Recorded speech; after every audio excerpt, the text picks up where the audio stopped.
Hey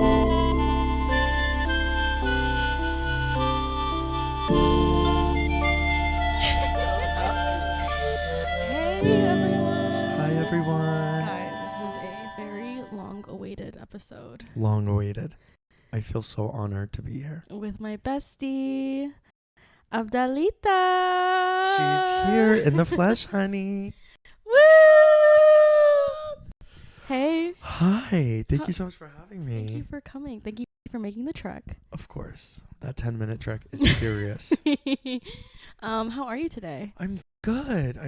I'm like happy to be here. I've been looking forward to this because I just love to gab with my girls and I love just love to giggle talk gab. and I just feel like we have so much to talk about all the time. I know. All And we the have time. so much to uncover on this episode, So actually. much. So much. I think we bring a really unique perspective together. I know. Like seriously. No, So you good. know, Abdal and I are both Cancer suns and Virgo risings. Ooh! It's serious. And then on top of that, we're Yeah. both from Texas, moved to New York, Crazy. both POC, Both like POC. queer Yes. and immigrants. Yes. So there's first gen. so much to talk about. So much to talk about and so much to relate. I'm just on. like, fuck, where do we get started? Where do we get started? I want to talk about Texas. Let's talk about Texas first. I think it's because I think everyone that I know that I've met in New York or I've met anywhere all over the world, they always have this idea of Texas that's so inaccurate. Mm-hmm. Like, Mhm. I mean, and I think two things can be true at once too. Like, maybe Texas is like super white, cowboy-y, Right. but it's also not, But it's also not. Yeah. right? I feel like we both have very different opinions because I grew up in a very like predominantly Hispanic Mhm. environment. Abdallah grew up in a very diverse environment, which Yeah. was news to me when we first met. Right. I was like, what? I know. So many people don't know, but I feel like in these bigger cities in Texas, like Yeah. San Antonio, Dallas, Houston, there's some serious pockets of diversity because Yeah. guess what? The black and brown people are still there. The Yeah. queer people are still there. We're still here. still doing their thing. Can't and get rid of it's- us. Can't get not yet. They're trying to. Yeah. So tell me or tell everyone like where Yeah. you're from. So I was born in Iraq. So like I fully speak Arabic and I grew up Muslim, but I don't identify as a very religious person now. But it's something that I carry with me. Like it's part of my identity. And so my family immigrated from there to Arizona at first. Yeah. Wait, I didn't know this. Yeah. So we moved to Arizona straight as refugees. And we stayed there for like 2 years. And Arizona is one of the most evil, nasty places in the United States. I think it is dry as hell. It is hot, As fuck. nasty as fuck. Like, as fuck. And it's just so white and stale. It's so stale. It's like scary. Yeah. And then my dad got a job in Texas, and that's when we moved, and the rest was history. Me in Texas, I ran that bitch to the ground. Oh my I god. was running it with our friend Peter and all of our other friends. I was just like, I knew that I was destined for more. You're you destined know, for greatness. I was destined for greatness. And I how knew it. old were you when you moved to Texas?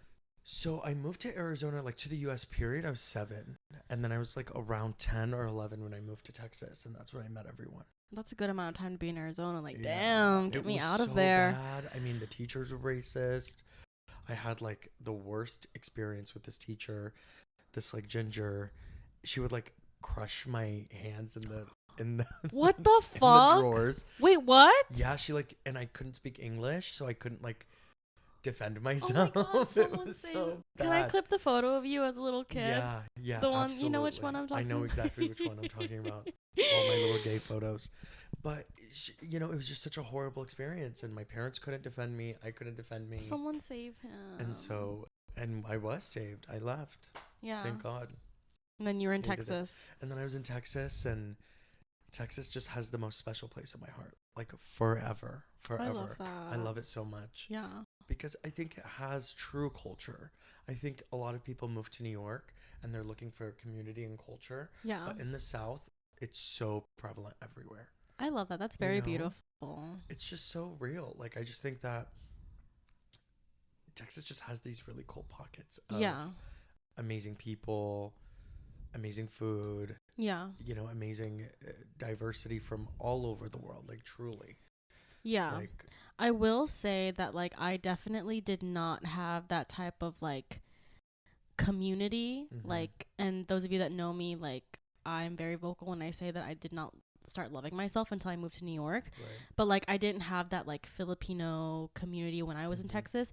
But living in the valley is like a whole other thing, because it's like when you meet someone from the valley, you're like, oh, you're from the valley. Like it's like that type of community. Right. Like we all know the valley. Like I don't know. Like how many high schools are in the valley? oh my God, I don't know. Like I think probably like oh maybe like 20. But like that's still pretty. That's a lot. That's oh, you think so? Okay, I guess I just don't know. Yeah, but that's still, I mean, there's a lot of people down there. But it's a very singular experience. Yeah. I love that. I love singular experiences. Yeah, and you know, you gotta share them with other people that will never understand. Yeah, you know. And you're from Arlington, Texas. Acktown, hold it down. Shout out Acktown, Afghanistan. Yeah, Arlington's a really, in my opinion, a very weird city because. I mean, now I think we're hitting like 1 million people that live there. But when I was living there, it was like 300, 400K people, which is a lot of people. But, you know, it was weird. So you have North Arlington is very, I guess, a little bit more poor. A lot of more of the POCs live there. And then Southern Arlington into Mansfield was like the nicer Arlington. Okay. And I think that people from Northern Arlington would claim it as the hood. Okay. Which is fine. I think that's their experience. But I could never sit here and say that I'm like from the suburbs. Yeah. Like, you know what I mean? But now I'm seeing online, everybody's talking about Arlington as the hood. Oh my God. I'm like, is Arlington getting gentrified? I mean, it was never not gentrified. I think as it was created, it was just like a suburbia town. Yeah. So it was just like basic. But I think those divides are still there. Okay. Like, it's kind of like those redlining, gerrymandering kind of things where like the poor people stay here and the rich people stay here, you know, and that's still there. That's still there. Yeah. I went to Arlington for the first time last year. And I felt so like I was texting Abdallah throughout the entire thing. And I have never been to Dallas. I probably only went like once, like just passing by. Right. But like nothing to say that I've actually like stayed there. But I remember when I was there, I felt so welcome just because like Abdallah's from there. And like so Abdallah was talking to me so much about Arlington and Dallas before. So like just being around, like I even visited like Abdallah and Peter's high school. Yes. Like Peter drove me around like all the places that you would skip at. I was such a bad little student in high school. Yeah. I think I was just a really rebellious and I knew that there was more for me. Yeah. So I would just be like, oh, fuck this town, this stupid little like city, this school. I just want to go and explore, find myself. I want to do fun things with my friends. Born for greatness. Born for greatness, baby. So I loved it. I love Arlington. I mean, I met some of my greatest friends there. You know, Alyssa. Shout out Alyssa. You know, Peter. So many of my friends there that I like love and have Miss had Maddie. in my life for so much. Maddie, who actually moved here. I made so many people move here. I've sponsored a lot of people to come to New York. No, and it's so crazy because Abdallah has like so many people from chapters of his life that are here now. Yeah. Which I think is so beautiful. Like I wish I could do that with my Texas friends too. Yeah. No, I think I think I had a need to make people move here because when I first came here, so I moved here as a sophomore in college in 2019. And I didn't know a single person. I went to St. John's University in Queens, deep in Queens. So I'm not even like, I'm barely in New York. And I was just like, what am I going to do here? Did I make the right decision? And I started meeting people at school. And so school is like such a great buffer. Like I always tell people, if you can move for school, do it because you automatically get some friends and then you'll be able to find your way and your path. Yeah. But it was so insane. Like those first couple of years in New York, it was like hard. Pre-COVID, post-COVID was insane. Like genuinely. Like I just remember the difference. I think pre-COVID New York was so much more fun. Really? It was so much more of what we grew up romanticizing New York for.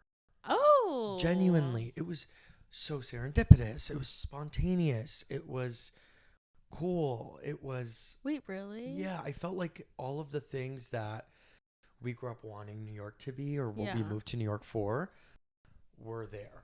Like, truly. Like, I would run into celebrities all the time. I would, I love that. you know, shop all the time and meet super cool people, like Dover Street Market. Yeah. Everything, opening ceremony, like those amazing stores that I loved, where now it's like a little bit different. It's a little bit more. In what ways? I think now things are a little bit more. What's the word when you, like, keep it to yourself? Structured or preserved or like reserved? Yeah, I think people are way more reserved now. Yeah. Like, I think people are way less community driven. I think COVID made people become really introspective and really selfish in a way.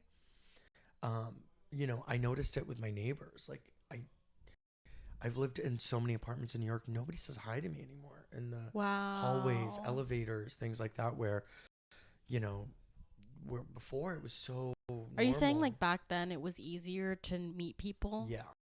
100%. Okay. And it was easier to meet people romantically and friend-wise. Yeah. And I think that people were just more open. I think now people are way less open. Whether it's they have their own clique and their own friends already. Okay. Or they're just like, I want to gatekeep. I want to gatekeep this. I want to gatekeep that. This is for us. This is for my friends. Whereas before it was just like open. Everyone's invited. Everyone's invited. It was so. It just made more sense. It made, you know, New York what it is. And so I think through my years here, I've just been wanting to promote community. That is like my number one thing. Yeah. And I've been so blessed to have so many friends here that live so close to me that if I need a cup of sugar or like an egg, or if you need a shower, you know, you never know what can happen. And we don't have loads of family around the corner. So community is so important. It's just so important, especially in a city like this, I think. Yeah, that's so interesting to me because I moved here post-COVID, literally like 2021 as things were starting to open up again. So like the New York now is the only New York that I know. Right.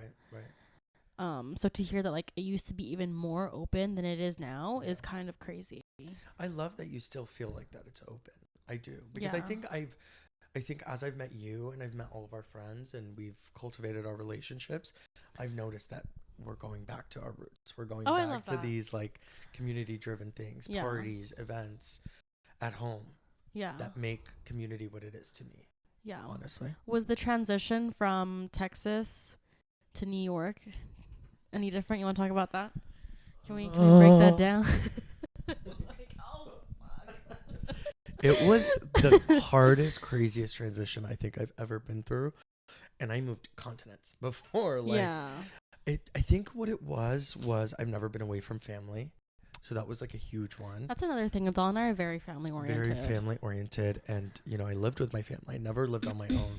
And I came here and I would like stay up at night and be like, what is this? Like, what am I doing here? Like, take me home. Like, I need to go home. You know, my parents are going to get mad at me. And it just felt like very lonely. Like I remember the biggest turning point was when I got sick for the first time. Aww. And it was just a regular like flu, I think, or, you know, it wasn't anything serious. Flus are hard though. They're hard, you know, and it hit me and I was so lonely. I was like, this is not the way to go. This is not the way to live your life. And I just remember feeling like. Did you know any of the girls back then? Did you know Akosua? I knew Akosua. I had a couple other friends, but we weren't very close. Okay. It was like, literally had met them a month. A month in, and it just felt weird and wrong, and like cooking for the first time for myself and shopping for myself, budgeting for myself. Yeah. All these things felt so weird to do alone, but then I got it. Oh my and then God, I was like, okay, I can do it. We adapt. You know, we adapt. But it's also, I think, a immigrant mindset. Yeah, 100%. I think we're taught from an early age, like, you need to figure things out on your own. Because you don't have all this family and all these people or organizations that are going to help you, like if we were in our homelands.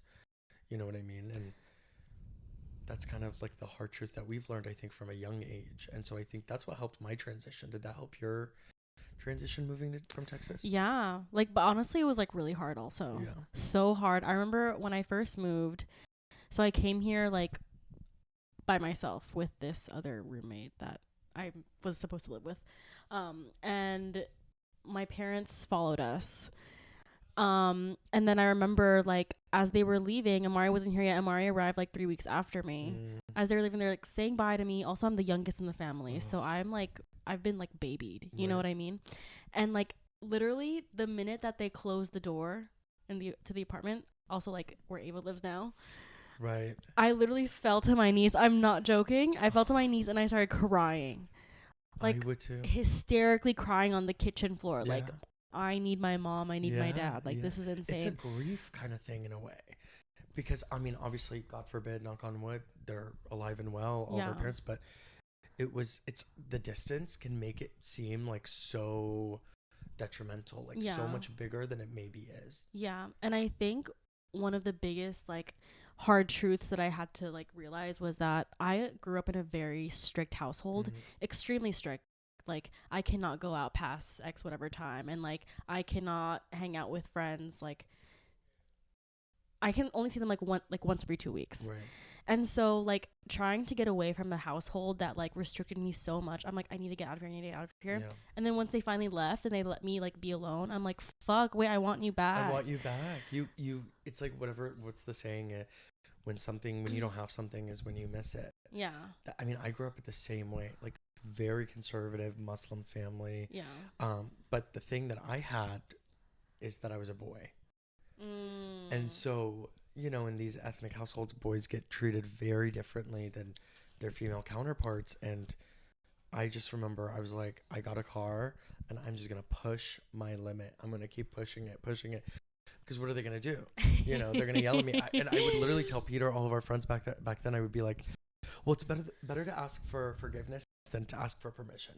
Yeah. Because they were going to say no. Yeah. They're going to say no.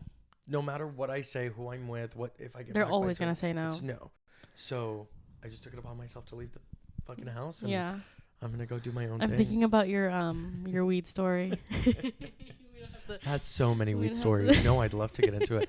I mean, I remember the first time I was just getting so much money from work. I was working as a bartender/server at Boiling King Crab in Arlington, Texas.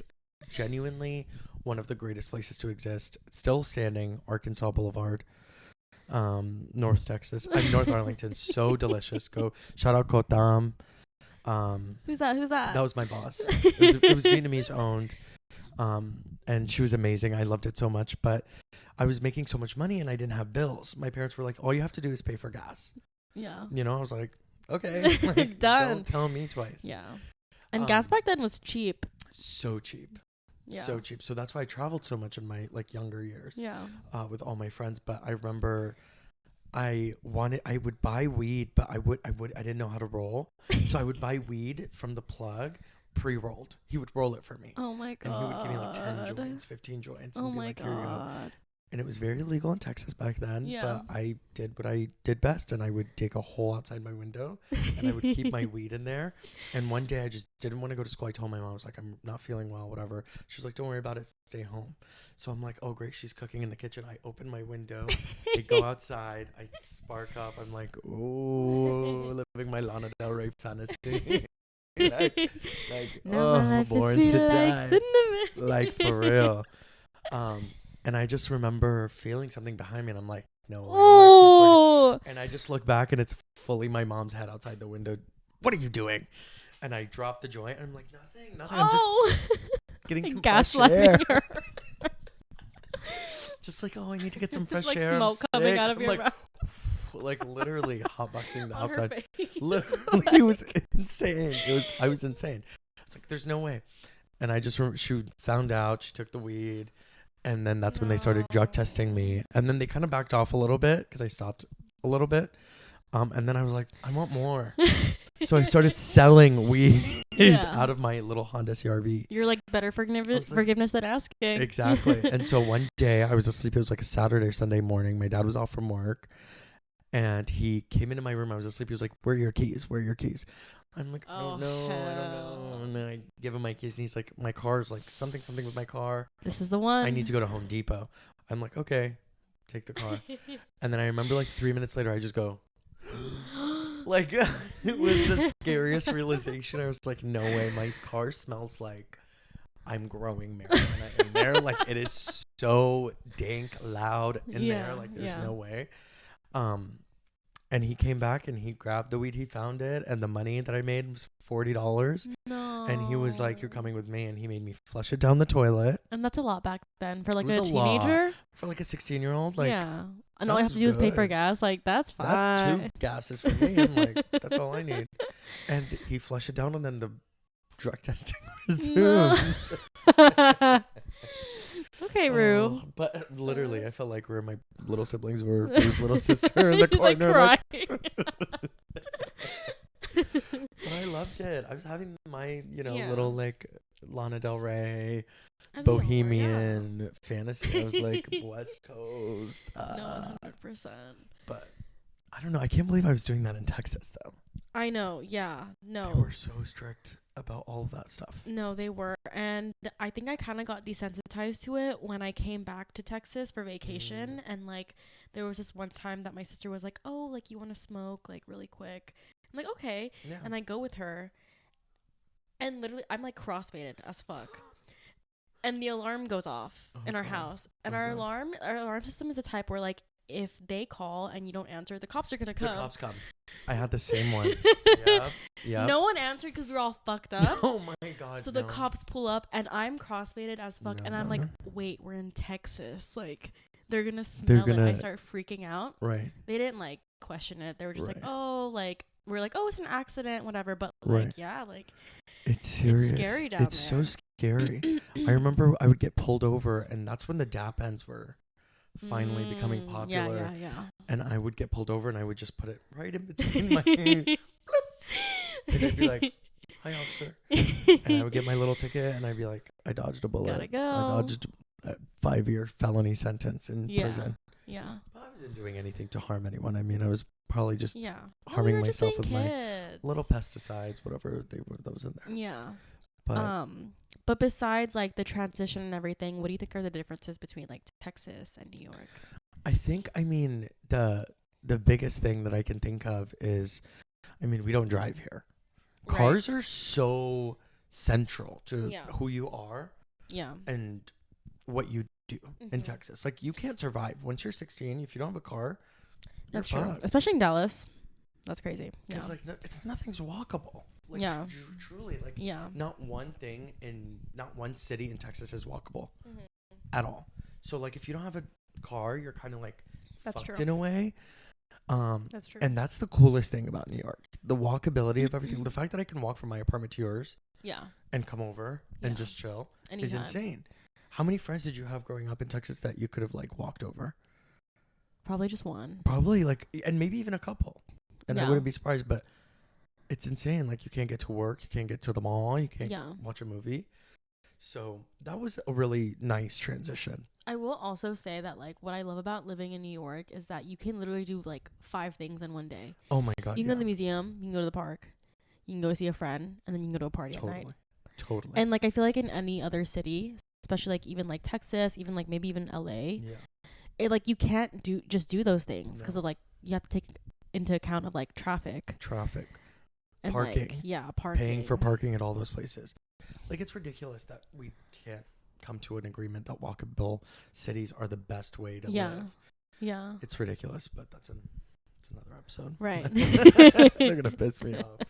But I think another really weird transition, I think the fact that, like, we were young adults here, like, we lived on our own for the first time here, like, I think that's, like, so cool. Yeah. And so, like, lucky. No, because you can't, like, I don't know, like, if we would have moved to LA or let's say Houston's a bigger city or like anything else, it kind of would have been the same. I think as like how we grew up. Oh, yeah, like, you know, you get in your car, you go to your 9 to 5.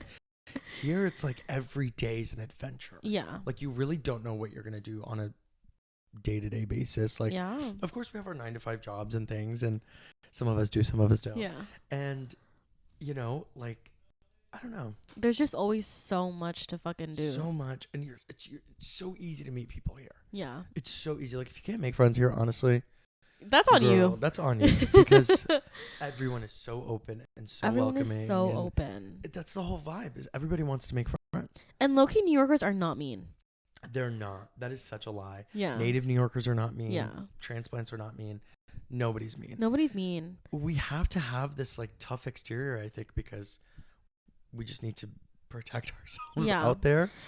And I think like if you think that we're mean, I think it could be the same thing as like people being intimidated by other people. Totally. But I feel like in that way, like it's just people's ego. Yeah. People here have very high egos. Oh my God, especially the men. Yeah.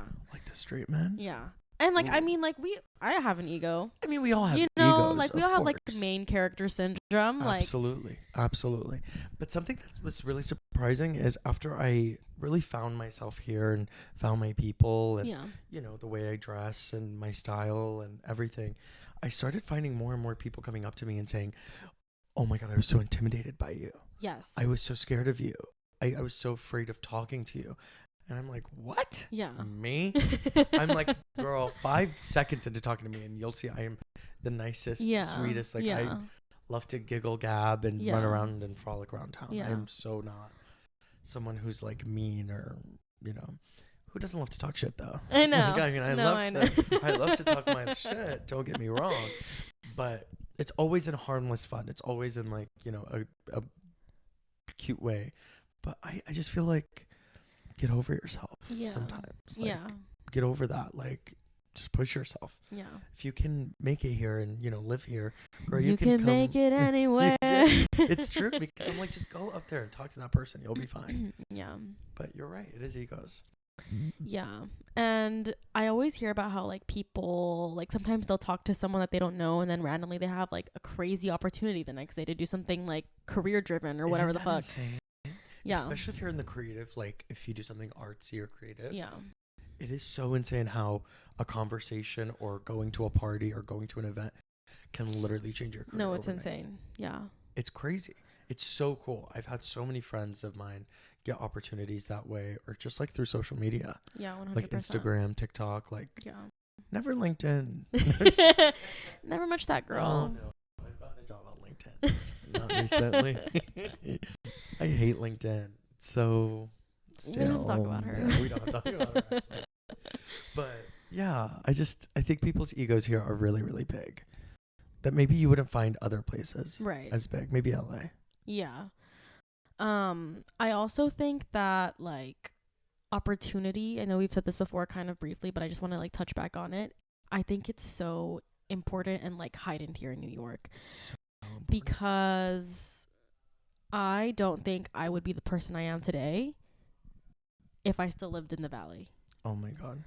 Like I have just been given like also like the amount that I've learned about myself with the people that I've met and like the community that I've fostered also, like it's literally shaped me as a person. And it's because of these opportunities. Yeah. 100%. And all the relationships that didn't work out, all the friendships that didn't work out, all these things that didn't work out taught you so much about you as well. Yeah. And I always say that. I always say like things that didn't work out, opportunities that were missed, closed doors. That's completely okay. Yeah. That was just not meant to be. You know what I mean? And I think that's something that taught me, that New York has taught me, because I think for a long time I was like, oh, I should have went to this thing because I should have talked to this person. This person was there, whatever. But it just wasn't meant to be, and that's okay. Mm-hmm. There's no reason to like beat yourself up over it. But there are so many crazy ways, like crazy ass ways to get things done here. Yeah. And that's another reason why I love it so much here. What do you think about like being booked every day, having something to do every day? Are you against it or for it? I'm so for it.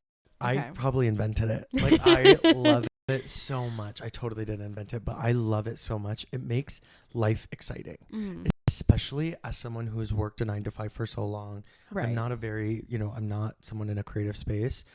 My life can be so structured that having something to do after work, even before work, a run and sunrise, you know what I mean? Or having a party on a Wednesday, a dinner date on a Thursday, karaoke, anything, you know what I mean? It literally keeps you going from having this super mundane, 100% nasty nasty. I hate it. I don't get how people like can literally just wake up every day and They're like, go to work and come home. And they're go just to work like, okay.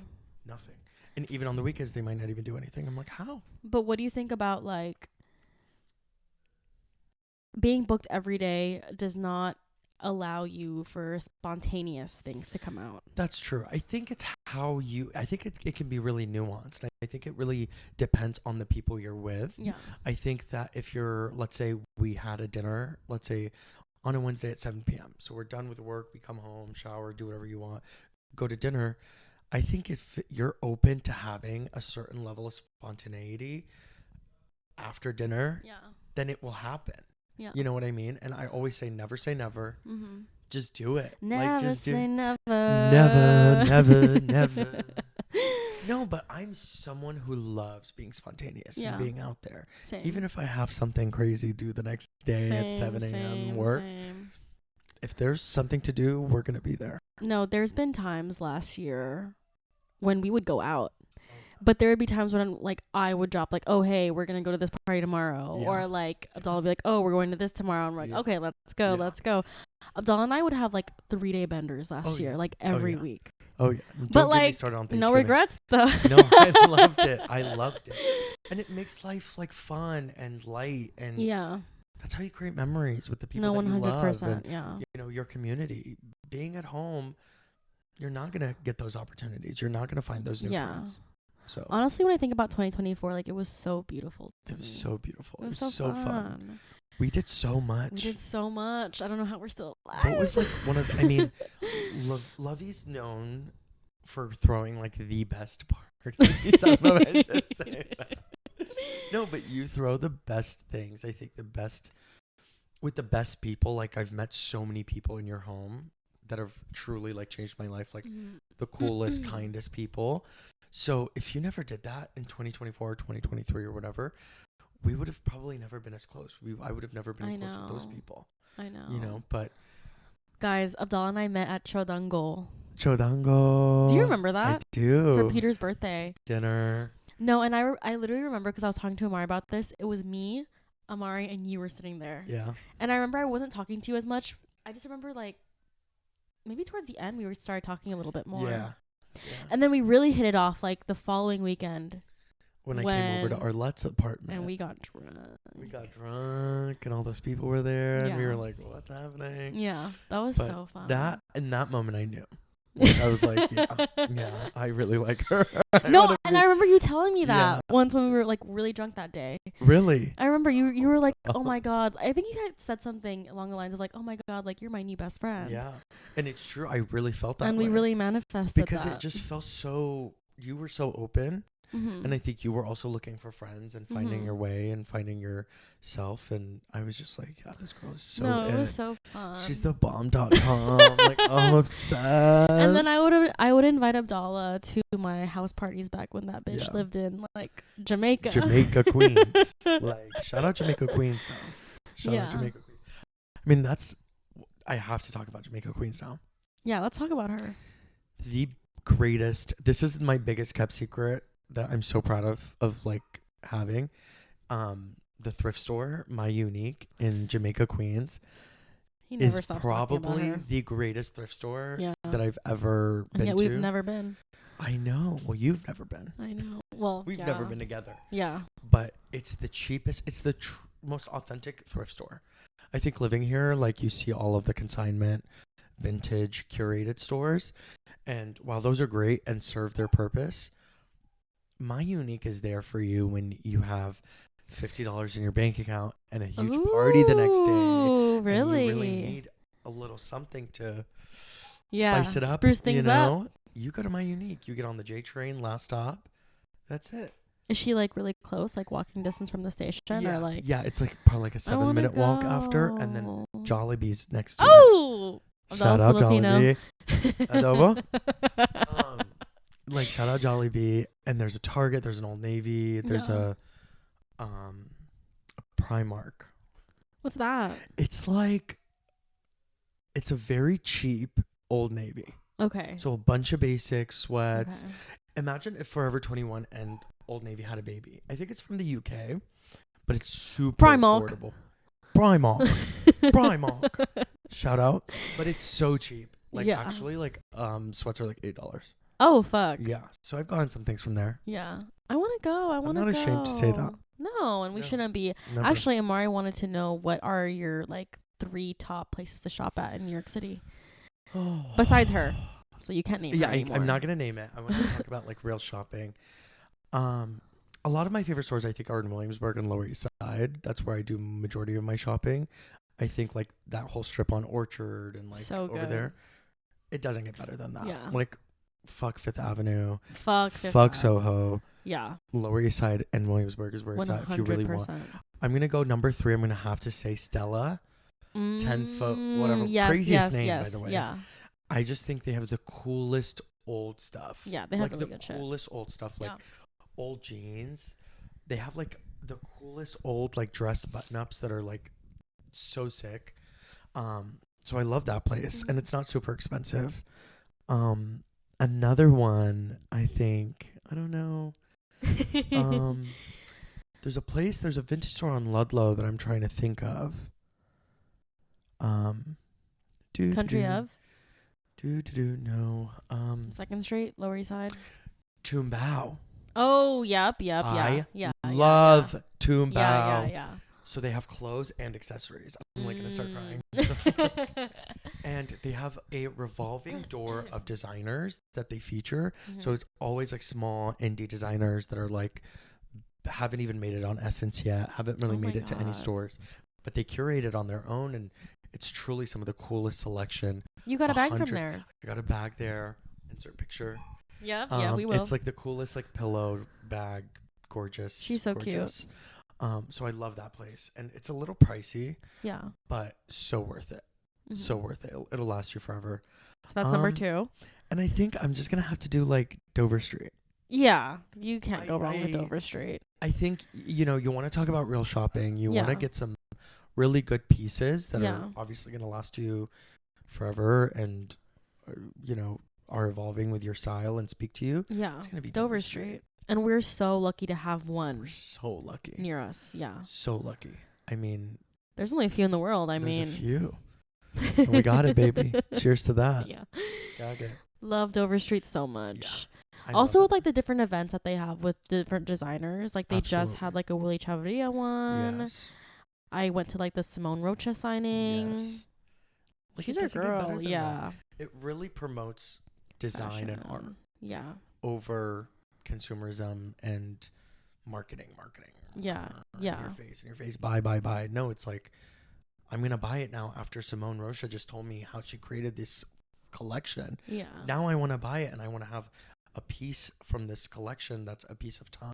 It's like a personal story behind the product. And that's what I love so much. Like, and I try to incorporate that, I think, into everything I wear. Yeah. Like every little time, like this, for example, I remember. Talk to me about it. This is from Austin. I got it in Austin, Texas, and I remember my mom bought it for me in the moment at the shop. So, it has a story, and it's really special. And it's Betty Boop, who is a promiscuous icon who was fucking and that's kind of speaks to me. Like, I'm like, yeah, you know what? I'm a hoe too, so it makes sense. I loved it. So represent. And so, I love clothes that tell a story. And that tell multiple stories, like from what people see and what you know. So, New York is just fashion is so beautiful, and it's so centric to New York. New York like encourages like self-expression so much. Literally, like I don't even know. Like just going back to how much I've learned about myself. Damn. And it's kind of a lot. Yeah. No, right? It's a lot because it's all at once. It's all at once. Like it's all at once here. You get it on a silver platter, and you have to eat the whole thing. I'm full. Actually, I'm done. No, thank you. But it just keeps coming. Yeah. You just keep learning more about yourself. Yeah. Let's talk about. Should we talk first about Fortnite? Or about gay bars and like. Gay bars. I would love to talk about the gays and the queer community in New York. I think it's something that. A lot of people know if you live here, it's kind of like pretty obvious, like who lives where, where the lines are drawn in the sand. I think so, like Hell's Kitchen. So, I mean, first of all, I live in Brooklyn. We live in Brooklyn. Yes. And anytime I go to Manhattan, I've been saying like I'm going overseas. Yeah. Shout out Jonathan. Shout out Reba. Because it is really like you're going to another vibe, completely different vibe. Wait, like quick note. I hate when people call Manhattan Work Island. Oh. Don't give her that name. Why would you do that? Don't give her that name. Like you're like minimizing her to like just work. That is so sad. When there's literally so much more. Like, sorry, you don't have a life, or are you like, kidding me? Wow. Anyway, that's very upsetting. I'm so shocked that some people would do that to themselves. Yeah. I mean, I would never do that. And guess what? Some people work in Brooklyn, baby. Now what? Stupid. But so I make a distinction between Manhattan and Brooklyn because it's, change of vibes. But also like when you get to Manhattan, it's so different by neighborhood. And I think when you add the intersectionality of gay on top of it, it gets so weird so fast. Yeah. So I think like if you live in Brooklyn and you're gay, you're kind of like cool and you're 100% you're cool. Like you're cool and you're okay. Like you're like I could be friends with you most likely. But it really depends where in Brooklyn. I think once we leave like East Williamsburg and we get into real Williamsburg, I don't know if I can fuck with you because then you probably have an Equinox membership and you're super weird. Like you're super into yourself and I just can't do it. But my least favorite, if I had to like pick one that just like was the worst, it's Hell's Kitchen. Okay. And the amount of experiences I've had with Hell's Kitchen gays, I think anyone if you've ever worked a 9 to 5 in New York, you've had an experience with like a white gay from Hell's Kitchen or the Theater District or Uptown. Ooh. I mean, they are some of the most evil creatures on this planet. Right. That room amongst us. Now, not everyone is the same. I don't want to generalize. But some of them are very like the theater ones are just like, I mean, characters. Yeah. Like they sang everything. Caricatures. Actually. Like genuinely the scariest thing. Yeah. But the Hell's Kitchen ones are like those mean cliquey gays that work out 24/7 and that like circuit gays where they party in those like dark rooms, shirtless with strobe lights. I would rather climb Mount Kilimanjaro with my Javianas than ever go to a party with those people. But they're genuinely just the worst. They're so rude. They think they have this like God complex. I have personally never like love all my friends so much that I've never experienced. So lucky. So lucky. But you will. You will. Oh, trust me, you will. Because they're everywhere. Yeah. They work in every single field, medical, tech, fashion. They work everywhere. So I think that, and they bring that evil nature spirit, I feel like, to those places. I will say, there is this one person from work. And this is the person that I told you whenever walks into the office doesn't say hi to me or the other POC. Right. And they are gay. See? And with my experience of being around like so many like friendly like POC queers, I'm like, oh, like you're not gonna say hi to me, and like you also live in Bushwick, bitch. Like, hello. But like they're so weird and entitled. They're a theater kid. Exactly. They're a theater kid. Thespians, theater lesbians. Yeah. It's crazy. It's just evilness, and it makes me so happy to not ever have those people around me anymore. And like and the only connection I ever had with them was work. Okay. Luckily. Yeah. Oh, please don't ever. Because we're never gonna make that shit like organically. Never. Like, yeah. Never.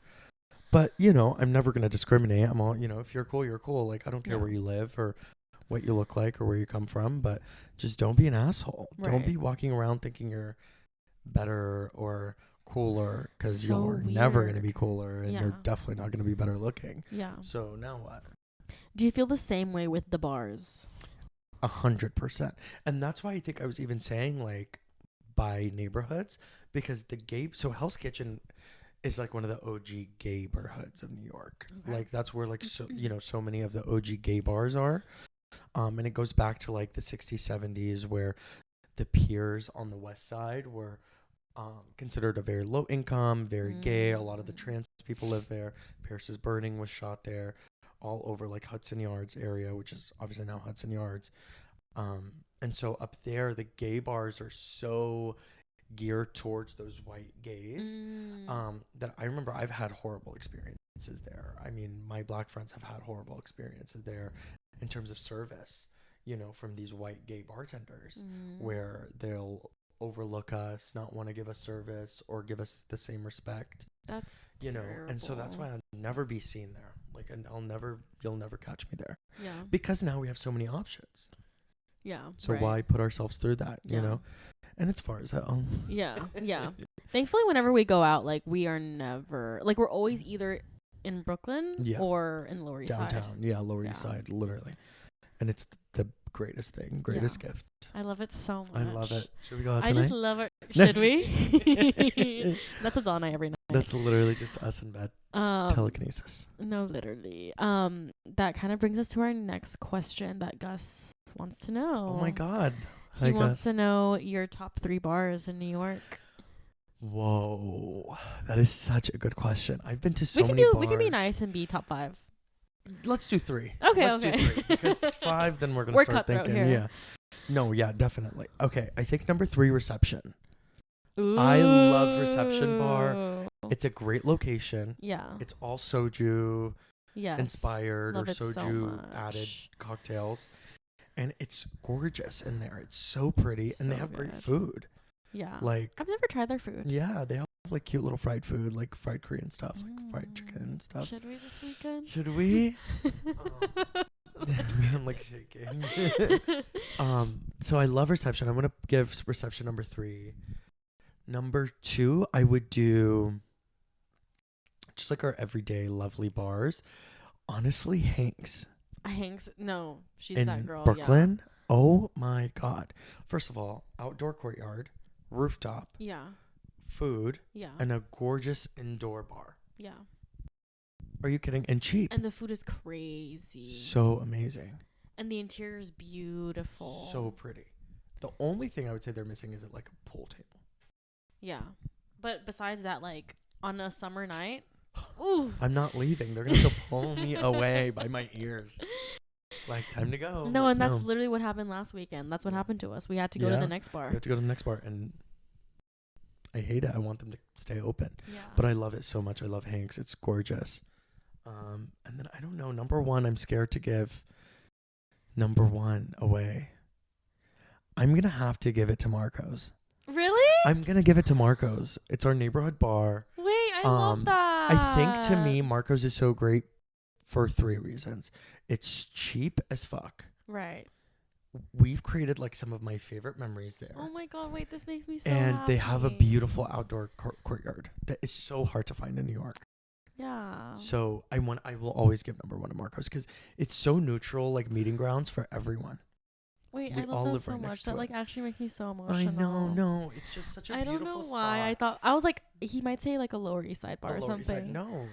I mean, there's amazing bars all over Brooklyn, Lower East Side, but Marco's is always going to be the place where if I have nowhere else to go and if I'm just bored and just want to go out, I will just go to Marco's and tell everyone to meet me at Marco's, and everyone has always met me at Marco's. And we always pull up. Like, what more could I ever ask love for? That. No, I love it so much. And I love you. And Marco's loves you. I love you. Yeah. Our religion is Marco. No, we literally we went through like a short phase where we were like, did Hanks replace Marco's? Yeah. But I don't think it could honestly, ever. Like Marco's is like your childhood bestie. That's that's like seen you in like all different phases of your life. And so that's why I can't give it to anyone and else. We have a table there. Our own table, and our friend Natalie, shout out Natalie, has her picture up there, which is so like serendipitous because it's like, oh, what? How? I think though for our homework assignment is to go to some cool Bed-Stuy bars. There's been some really cool ones on my radar. Yeah, Amari's on the same page as you. I want to go. There's some really cool ones, and we should like discover there. Yeah. The only thing is that like I feel like we get ready and like we and then we're like. I know you don't want to wait. Right I know Marcos is but we right definitely should like make the trek. And I think we will. And I mean, we could do an easy bus situation. Yeah, that'd be so. I'll probably order an Uber, but no, that would be so cute. No, I love it, and I love living here, and I love the community that we've cultivated together. Like, truly. know. I think we're both low-key, like, very similar in that way. Yeah. Where we're such people. We're such people. We're such people. Like, it's so crazy. But we are, if you think about it, like, the amount of friends we both have. Yeah. And how we take care of them and how we nurture them and, you know, those relationships. Community. Very special and really shows how mature we are and, like, how cool we are. Cancer, Sun, Virgo risings, like. Clock it. That's one thing about us, so. It's amazing. It's beautiful. And it makes me so happy, which brings me to my next point. Fortnite. Ooh! Oh, my God. Okay. So, how did you get into Fortnite? Because of you. No, literally. I think it was that one time that, like, we were getting ready for a party and you came here, like, hours before to, like, get ready. Right. And you were playing Fortnite. You're like, oh, you have Fortnite? I'm like, yeah, Amari has it on his account. Right. So you can play. And then I was watching you play and I'm like, that looks so fun. So fun. And then I started playing it. Yeah. But it all happened so fast. It snowballed so fast. I didn't start playing it until my friend Alyssa and her family started playing it all together. Like one summer, but I was in New York and they were in Texas. So they started playing it. I only had a Switch. And the graphics, I'm not even kidding, looked like Minecraft. It felt like I was playing Minecraft. I was like, where am I? Forgot about like, it's so bad. But wait, there was like one time I stayed over Abdallah's house for like a little sleepover. Sleepies. And you broke your Switch that night. Yes, I did. But then I gave it to Maddie. Okay, but my it's friend fixed? Maddie. Yeah, she's using it. Okay. She's having fun. I don't give a fuck. You know why? Because I bought a PS5. Yep. And I'm so lucky to have it. I love my PS5. And that's where we play Fortnite. And that's where we played Fortnite and we started playing it. I got a headset, Discord. We our friends Tiff, who was featured on an episode as well. Yeah. And our friend Gus and Amari, we all did a amazing competition challenge where we wanted 100 victory royales. And if that worked, Gus would fly out to New York and we would get a seafood boil all together. And we did it in the time allotted. And that truly, the happiness from that. And then we drank that last night when we get 100. Do you remember? I'm going to start crying. That is the most special thing. Oh my God, we should have made shirts, trophies. Like, I know. We should have made it more serious. But I think we should do it again. No, I think so too. I think we will. We will.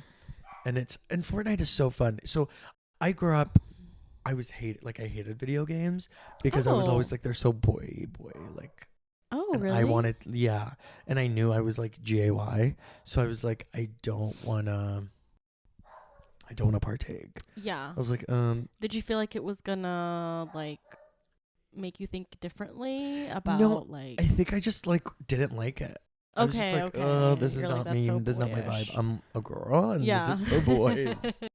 I wanted to play Sims and I used to play Sims all the time. And I still do. But yeah.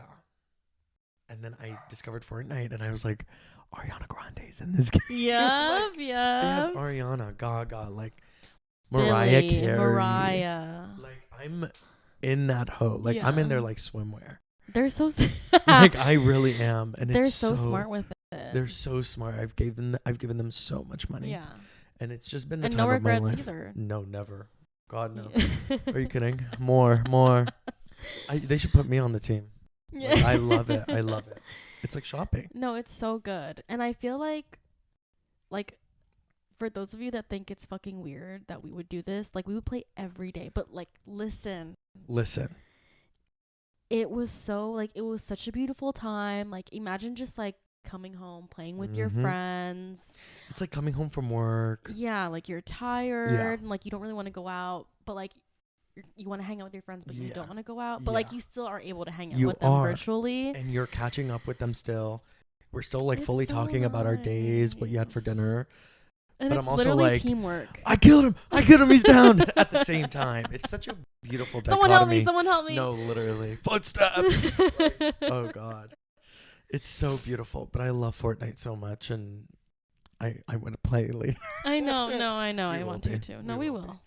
So I love it so much. It's just so beautiful. It's community. And I'm so happy to be here and to do this. And it's the most beautiful thing. I love it. I love this. And I think, I remember telling you, like, you're destined for so many amazing things. Truly. Oh my God. Think I've seen it, like, I think from the moment I first met you, you just have this light, and to share it with the world in a way like this in so many different ways is so beautiful. I love you, Abdallah. Love you so much. The world is your oyster. Like, don't. I'm gonna start crying. I want like 10% though. One thing about Abdallah is that at a party, if we're celebrating someone's birthday, he has a speech. Oh yeah, my speeches are legendary. Well, because my whole thing is, if nobody's gonna say a speech and it's someone's birthday, then I might as well do it. I will always wait until the end because I want to give it to someone. Yeah. If you want to do it, if somebody wants to do it, nobody does it. Nobody does it. So you know what? I get up on a table or couch or a chair and I'm like, can I get everyone's attention? I'm so drunk. But it's always off the dome. Yeah. Always freestyled it. The only time I didn't, and I actually wrote it, was Maddie's wedding when I spoke it. That's so beautiful. Yeah. Because I didn't want to, I wanted to give her something. Yeah, major. Yeah, that's understandable. Love you so much. Shout out to you. Yeah. Congratulations. Congratulations. Just this year, too. Newlyweds, yeah. Yeah, it's so beautiful. Crazy. Like 2 months ago. Wow. Whoa. And time flies, too. Time flies. Time flies because I think we just are on go mode all the time. We're on go. But, yeah, I love my speeches. I love it. I love your speeches, too. It's beautiful. Yeah. Going back to Fortnite really Going quick. back to Fortnite. Gus wants to know, what is your top 5 Fortnite weapons? Okay. Oh my god. You guys have no idea what this means to me. Okay. Number 1, the katana. Oh, yeah. Are you kidding me? Yeah. That sword. Yeah. Go so fast. And it actually does like deal quite some serious damage. Do you think it's the same as a baseball bat though? Oh my god, I forgot about the baseball. No. The Captain America shield. Fuck no. We hated that Fuck bitch. That shit. We hated her. But I love the War Machine arsenal. Do you remember it? Ooh, that one was so good. Are you kidding? And Black Panther, he had one too, right? The claws. Yes. Wait, that was a really good era. That was an awesome season. That was a beautiful era. That was like when I first started playing. Yeah, same. Literally same. So I think number 1, katana. Number 2, War Machine arsenal. Number 3, Hollow Twister. I'm literally gonna cry. I miss it so much. The season sucks ass. The season sucks so bad. I hate Star Wars. I came around. Like, I liked it at first, but I was like, no, this is really bad. Like, there's nothing to do. There's like nothing to do. And then like the lobbies are always kind of empty, low-key. Yeah, I'm like, anyone here? I'm like, boo, boo, boo, boo. It's like echoed. And then number 4, I would do the Black Panther claws because they were so like, you could jump really high and like you were like a little kitty. Not the Iron Man. Oh my god, no. I take everything back. Number 4, Iron Man, all of Iron Man stuff. Yeah. Especially the feet ones. You fly so high. It's the coolest fucking thing. I remember when like the Iron Man droppings would come, Abdallah would run. Even if they were getting attacked. Yeah. I would leave you and I would go to get the weapon. Yeah. Because I was just so obsessed with it. No, I love that. And then the baseball bat, I think number 5, because I loved kicking people off the mountains. It was fun. But those are definitely my top 5. And I loved the Marvel season. Marvel season was number 1. That was insane. They need to bring that back. That was the coolest thing ever. And now it's Star Wars. And it's kind of lame, and like we don't know when it's gonna end. I hate it so much. I hate it. One thing that I do want to talk about, and everyone needs to sit down right now for this. Sit down and listen. So it's May. It's May. And Abdallah. This could go like a million directions. He's graduated. I did. I got my little master's. Thank you so much. I just want everyone to know what Abdallah does for a living is fucking like, when I first learned, I remember we talked about this at a bar. Yeah. And like that's when I really got to learn. I was like, so what is it that you actually do? I literally teared up. Yeah. And I was like sober. I remember that. And I teared up and I was like, what you do is so beautiful. No, I remember that moment, and it's never lost on me. Like it is so. I've like touched so many families. What I do is I'm an embryologist, so I work in IVF. So crazy. In the labs. That's where I got all my training, and that's my career. And then my master's is also for embryology. It's for reproductive clinical science. So it's basically the same thing as embryology. And so that is my passion: Beautiful. fertility, infertility, LGBTQ fertility. That's like the most important thing, for my career and for my academic studies. And I feel so lucky to have graduated. It was really hard. Yeah. It was really hard. Writing a thesis is something I wouldn't even wish on my worst enemy. Yeah. It was the darkest time. There were times where Abdallah would call me and I didn't know, I was like, what did his professor say this time? Right. Or what didn't he say? Yeah. Because he was never around for the first 6 months. Yeah. Because it was, it's tough. And everyone has these same identical stories. I'm like, why is everyone getting a master's have this unique, horrible experience of unresponsive professors, no support, no resources? So it's a thing. Yeah, it's a thing. It's definitely a thing. That's crazy. But I feel so lucky to have done it.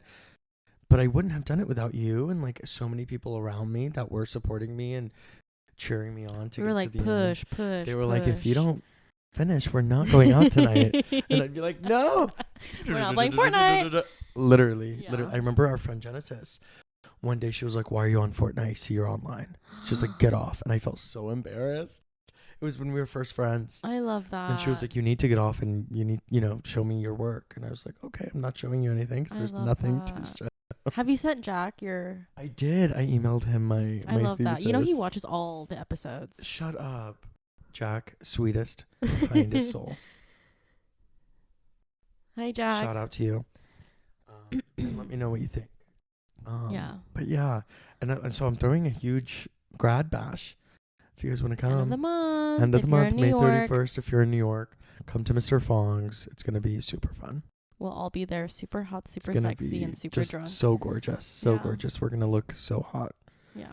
But yeah. I'm so proud of happy. you. Thank you. I'm so I'm so happy for you. no, it's crazy. Yeah. Just seeing you the past couple of months and how you were struggling to get this through. And you did it. I did it by the skin of my teeth. I mean, damn. No, I did. And I'm super happy. I'm super blessed, lucky. And we got those grad photos too. We got those grad photos. Shout out Luke. We'll clip them here. Yes, we will. Luke gives. Yeah. So yeah, I'm That's so happy about that. Thank you. Thank you for mentioning of course. that. Everyone has to know. Everyone comment congratulations, Abdallah, right now. Right now. But yeah, thank you in advance. Yeah, of course. Yeah, I feel so happy about it. And I can't wait to celebrate. That's I all can't I've wait. been looking forward to. What are you going to wear? Okay, so I have no idea, but I want to wear this one Jacquemus suit that I've been wanting to wear for 3 years. Have I seen It's her? 3 years ago. No, it's Justin Bieber actually wore it recently. It's it's a tan suit, but it's extremely oversized. It's beyond. Oh. But it's so cute. Why do I feel like I've seen it? But I'm gonna have to dupe it. You know what I mean? I'm just gonna have to get a double XL of a regular linen tan suit and just dress it up and accessorize it as I do. But that's what I want to do. I want to do something big with that. But the theme for everyone is and we're learning dress right to now. impress. Okay. Lots of skin, summer. You know what I mean? I want it to be sexy. Yeah, of course. Sexy, gorgeous. Yeah. Drop dead, gorgeous. It's almost as if we're stripping away all of the fucking stress and all the stress and all the winter nastiness. Yeah. Because I feel May 31st is the start of summer. That's it. It You're really in summer. is. It really is. I don't want to hear anything else. Yeah. So that's the theme. I'm I hope so you guys excited. are all going to be in theme. I'm so excited. We're all fun. so excited. It's going to be great. Can Patty come? Of course. In the sling, though. She has to wear the sling. She can't be in the backpack. The sling. No, the sling only. So she can drink. Do you ever, find yourself going back to Texas when you go back to Texas and you're wearing maybe, something that you would wear in Bushwick and be like, yes. This doesn't... How does that make you feel? How do you deal with that? Or how does that, in your mind? In all, honesty and, love everyone so much, so I'm going to be transparent. Yeah. I think it feeds into the ego thing that we talked about. It's like, oh yeah, like I dress good and like I'm gonna show it. Right. And 100%. I feel like me, like no matter where it is I go, I'm not gonna hinder myself from Right. that. Right. So there have been times where like I'll wear something outrageous to HEB. Right. Right. You know what I mean? But it's like, but that's just how I dress. That's you. Yeah. I love it. I love that. I found it to be really hard. Like when I used to go back to Texas all the time, and I may be wearing something like cropped, or maybe a little something more feminine, and maybe that's the difference. But anything like that's not like something a regular guy would wear, I would always feel so uncomfortable. Yeah. And I think maybe it's because it's Texas. You know, Texas and can like, be crazy. They can be very crazy scary. And I always remember, I'm like, am I being so fake right now? Like, am I not being me? I'm not being myself. Because you're hiding? Like, because you're prohibiting? More, I would wear something more like... I get you, yeah. Middle America, like regular... Yeah. Polo tee. Like, you know what I mean? Like, I don't know. But I kind of just think that is one of like the fallbacks or like the cons of going like visiting Texas and like remembering what once was and having to like adapt to that for the meantime. And I think there's the intersectionality of like queerness with it. That is why I probably do that, because I'm like, you know, being queer in like such a scary state is not very like safe. Yeah. But I can just not go back to Texas ever again. Yeah. Ooh. We need to take Abdal to the valley, low-key. I need to go to the valley, but if I go to the valley, I'm going to Mexico. Really? Why not? It's right there. Well, it's right there, yeah. It's like, let's Progreso, just go. Reynosa. Let's go. I want to go to Reynosa. You know Mari's from Reynosa? Yeah, I want to go. You know, I've never been. Yeah. Okay, so I know what we're doing this summer. After your Asia trip. Yeah. It's just because, like, my parents are very, like, oh, we don't want you to cross over. Like, we're scared. Yeah. You know, like, and I mean, now more than ever, it's the scariest time to do it. Oh, my God. You mentioned something earlier in the beginning about how Texas has, like, these stereotypes for people that are not from Texas. And I'm totally there with you, because I remember when I first moved to New York, my cousins are from Jersey, and they're, like, all younger than me. I remember them asking me, like, do you guys commute with horse? I've gotten that too. Like, what? Look at us. Right. Like, Take I have a horse named Sally. Like, mine is Sadie Mae. Like, what? Yeah. I've literally ridden a horse one time, and it wasn't even in Texas. Right. In Arizona. So, like... Oh, going back to that girl. Like, it's insane to me. These, like, stereotypes, or, like, these, like... optics that people have of Texas, and I'm literally like, girl, what? Yeah. I've never ridden horses that had horsepower, baby, in my car. Vroom, vroom. Like, what? With your $40 gas money. $40 gas money for my weed. You think I was riding horses? Bitch, it was no Old Town Road, bitch. I was on Newtown Road. Shout out Sublet. Shout out Camp Wisdom. Those are all like the old street names. But it's ridiculous. And I think it's a huge like North versus South. Because they think that everyone in Texas is really like these Southern caricatures of what they see on TV. And I'm like, I am the farthest thing from that. Do you feel like people in the North speak faster than people from the South? That's like one other thing I've heard. Yes. I think so too. Oh, yeah. Unless we do like the like, yes, actually, yes, everywhere. Really? Jersey. You know, they talk like this and they go really, really fast and they want to go do this and then they want to go do that. Yeah. Whereas in Texas, they have like a drawback. It's like, well, I want to. And it's like, oh, you're never going to finish the goddamn story. Yeah, like. I'm going home. So it's like, definitely, they talk so much faster. Yeah. But I kind of love it. It's like kind of I love the cool accents all over the U.S. Do you think that's how Bella Hadid's man talks? Oh my God. Yes. No, I feel like he has like a little bit more of like a Hispanic twang. Like, I've never heard with a little Spanish. Does he talk? I think I've heard of. Yeah, I think I saw like a video on Twitter. So, no. Yes. Going back to fashion. Yeah. What else would you want to touch on? I mean, I think besides from Texas. Yeah. I think, you know, people come to New York and they have this like crazy view and idea of fashion in New York, and I think they are like, oh, these people have got it all figured out. They look so cool, so edgy. blah, blah, blah. But really, it's the city that pushes you to find your taste and find your style and find your identity, because you see everyone else around you experimenting and finding new things and pushing the limit, that you sit there and you're like, I'm still wearing my little Hollister. I gotta come up with something, right? You know, and not even in a competitive way. But it's just like, oh, I'm seeing so much stuff, and it's like making me think, like, I kind of like that. I could be doing I could be doing better. Exactly. Something that's more true and authentic to me. And I think that is the coolest thing that I've learned here. Is fashion's always been one of my passions, like for so long. Fashion is my passion. I hate it. Literally scary. Yeah. But ever since I was young, I would, read my Vogues or my mom's Vogues, and I would start memorizing designers and, creative directors. And then I moved here, and it was like, oh my God, it's all in front of you a little bit. Like, you go to the store and you're seeing these newest collections. You're seeing these things in retail, and you're like, oh my God, I need that. And it's also so crazy when like these brands have events that you can just go to. New York Fashion Week parties that you can just go to, and it's like, oh, again. And how does that happen? Community. By going to things. Yeah. How? Through community. Community. Like, this is what we've been saying. Like, it's so important. It's so important that way, because it'll benefit your fashion sense, your style, your taste. Yeah. Just by being around your friends. Actually 100%, because there have been people that I have met, and I'm like you really are like, oh, you really do live like a different life than me. And I've known so many girls like that. I'm scared. Yeah.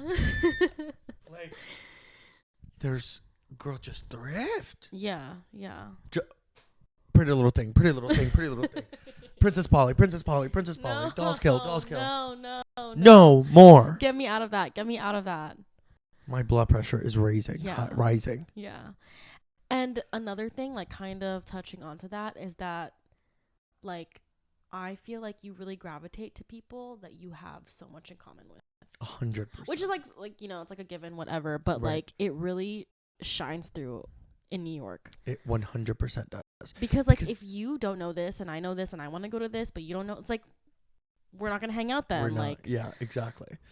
But also, it kind of pushes you to hang out, because then you're like, oh, well, I want to know. Yeah. Well, if my friend likes it, I want to like it, and you're more prone to do that here. Yeah. Like in Texas, I feel like if one of my friends wanted to go to a concert or an event of something I had no idea, I'd probably be like, I'm good. But now I'm like, let's go. Yeah. Like, let what me do I have find out. to lose? Let me see. What if I love it? Yeah. And even if I hate it, whatever. Yeah. At least nothing lost on me. Yeah. At least you know. So I love it. I love Texas. I love New York. I love us. I love community. And God damn it, I love Fortnite. Woo! Seriously. Yeah. And it's super cool. Do you have any closing remarks? Do you want to close already, or do you have some stuff that you want to get out of your chest? Okay. I think I've gotten it. Oh. I've gotten it all out. Ooh. Okay. On the white couch, but.